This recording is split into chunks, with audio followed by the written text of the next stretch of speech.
झन् कालो हुनेको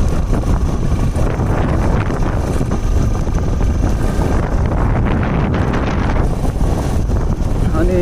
हामी चाहिँ अब यो हाम्रो गाउँको स्कुल नजिक आइसकेको छ सरकारी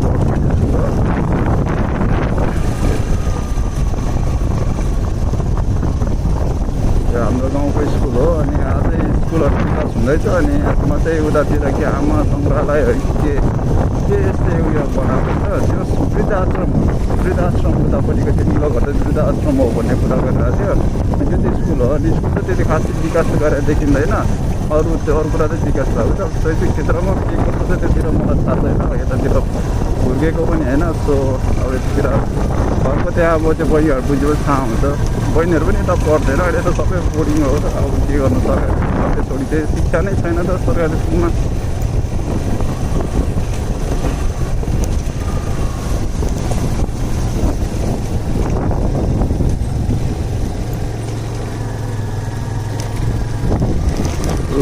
हामी त हरिभवनमा छिरिसकेको छौँ यो त हरिभवन मेरो गाउँ हो अनि मेरो घर चाहिँ यही हो माटोले बनेको त यस्तो छ मेरो घर म पछि आउँछु यो घरमा म पहिला भाउजूलाई भेट्नु जान्छु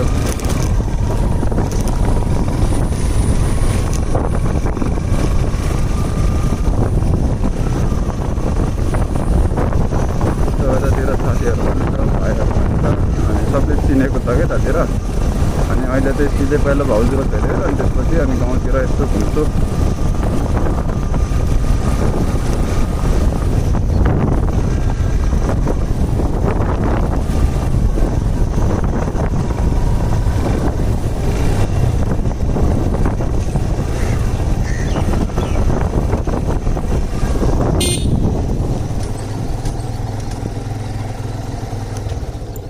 दर्शन काका सन्चै हुनुहुन्छ म बुवाको लागि दबाई लिन आएको बुवाको लागि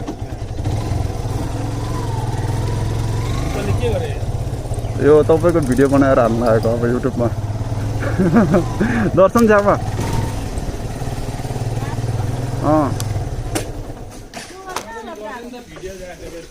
अब छ्यामा भाइरल बनाइदिनु पऱ्यो छ्यामालाई पनि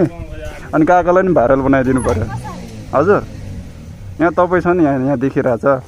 हो मेरो तपाईँ अब युट्युबमा आउँछ हेर्नु न तपाईँ युट्युबमा आउँछ अचार खाने भयो यहाँ आउनु हरिभवन हो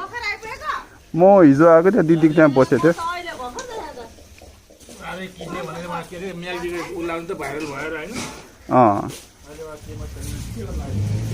म एकछिनमा आउँछु उता के अरे भाउजूहरू भेटेर होइन म भोलि जान्छु काठमाडौँ बुवाको दबाई ल्याइसक्यो अब भोलि फर्किहाल्छु